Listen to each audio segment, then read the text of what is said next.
Broadcasting live from Houston, Texas, and around the world. TV host, best-selling author, and radio personality Brad Gilmore brings you a collection of conversations with stars from movies.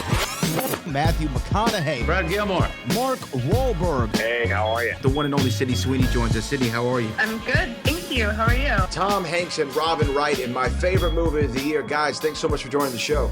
Oh, thank you. Well, thank you. Jessica Alba and Lizzie Mathis. Ladies, thank you so much for joining me. Thank you. Kevin Costner joins us. Thank you so much. Thank you.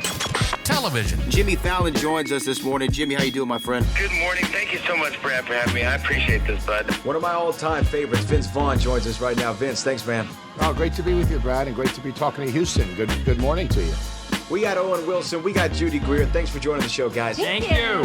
Jay Leno joins us. Jay, how you doing? Hey, Brad, what's going on? We got Anna Sawai joining the show. Anna, thanks so much for joining us. Thank you, Brad. Music. Lola Monroe. Thank you. Thank you for having me. The legendary frontman of AC/DC, Brian Johnson, joins us right now. Brian, how you doing? Good morning, Brad. What looking at talking me funny, lad. Megan Trainor. Thank you so much, Brad. You're awesome. Paris Hilton, the infinite icon herself, is on the show. Paris, love the film. Thank you. I'm so proud of it. And more. This is The Collection. Now your host, The Boat. Brad Gilmore!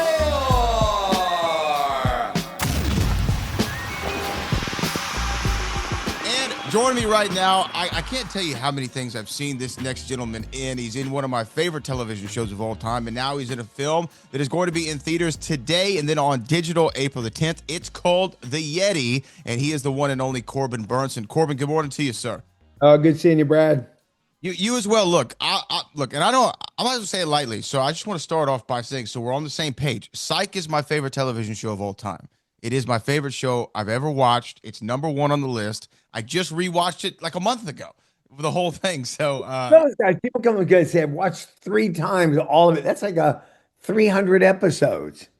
it's a lot. It's a That's lot. an investment, man. It is. And it seems like he had the time. I mean, it seems like such a fun show to be a part of. And I want to talk about the Yeti, but I just want to ask this. I've gotten to know Steve Franks over the last few years. Yeah. And every time we exchange emails, his email signature always says Psych the movie 3 of 6. And he's always saying that he wants to do 3 more. Do you think we're going to see 3 more Psychs? Is that going to happen? You know, we all want it. That's like the big question, what is the meaning of life, and will there be a Psych 4 movie or 5 and 6? We all hope there will be. It's politics, man. It's like politics is screwing everything up everywhere. It's like, you want to do it, go make the movie. We're all ready. The fans want it, but it's like, it's. By the way, I don't even know what network it is anymore. It's probably owned by a aftershave company or something. That seems to be how it always goes, right? Yeah, right. Maybe that's part of the problem. It's like, wait, it's owned by what? People who make bicycles? Okay.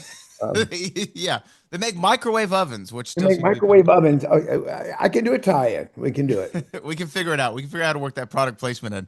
But okay. Well, look, hopes and prayers that will happen, of course. But we talk about the Yeti. I was just watching the trailer to this. This is like such a throwback to me, like a great genre movie, horror film with the mythical creature. And you kind of, what is your role? Do you kind of play like the elder who knows about the legend of this and is kind of briefing everyone?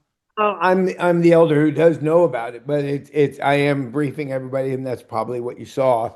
But the truth is, I'm also the one who's somewhat responsible for the chaos that ensues. The movie, like you said, it's a throwback in its look and in its style. I didn't know that when I got the script. It was just a good read. But I didn't know the guys were going to make this look. I got up there and everything was on a soundstage and everything is practical. It's all real, handmade, if you will. No CGI or any of that stuff. But one of the things that I think the film addresses is, and we could look to everything going on today, is how man screws with nature, and nature, man will come and go. The earth, that beautiful thing we've been looking at in the sky from Artemis, and the news we've been watching about blowing each other up, that stuff's going to go. But this nature, it will stay. And we just keep messing with it, man. We just keep messing with it. And when you mess with it, it comes back to haunt you. No pun intended.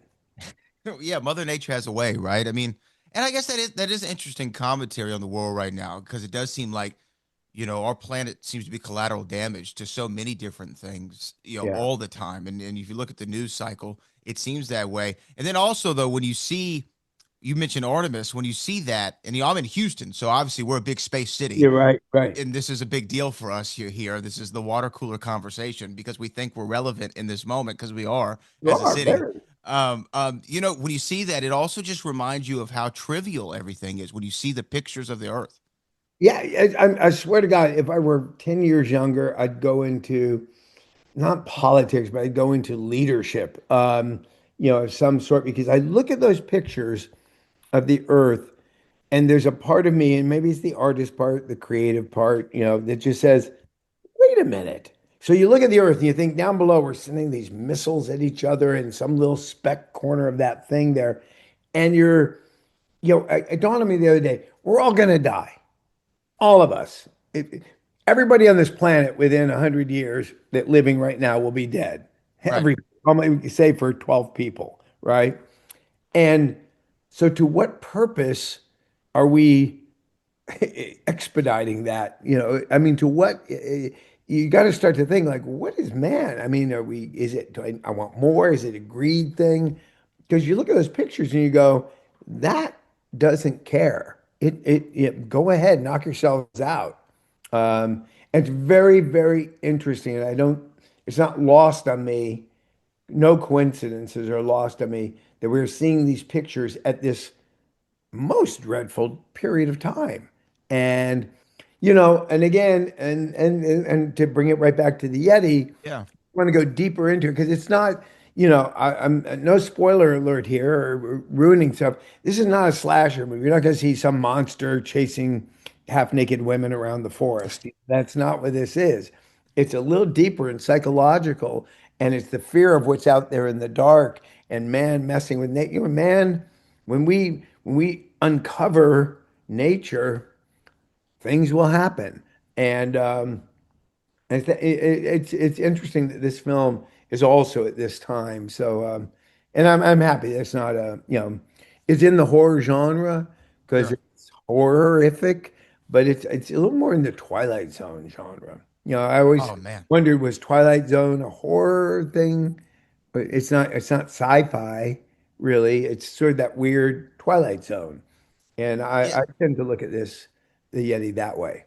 Yeah, it's the weird in between. Is some of those Twilight Zone episodes, I think if people were to watch the original run of them, if you go back and watch those today, like, so many of them are less scary and more like make you think, right? Like, they give you pause in certain moments. Like, I remember the one where the guy wakes up and there's no one else in the earth, and he's going in all the stores and like looking around, and just kind of put yourself in that situation. And you're so right about when kind of man fiddles around with Mother Nature, they have a way of coming back to you. Like, even in my area, they just knocked down a whole bunch of trees, and now what's the cause of that? What's the effect of it? We have like this terrible raccoon problem in the neighborhood, right? Because they don't have anywhere to go now. Right, we took away their homes, right? And this is just kind of the give and take of what you're talking about. But also in this movie, in this film, I know the the directors also wrote the film.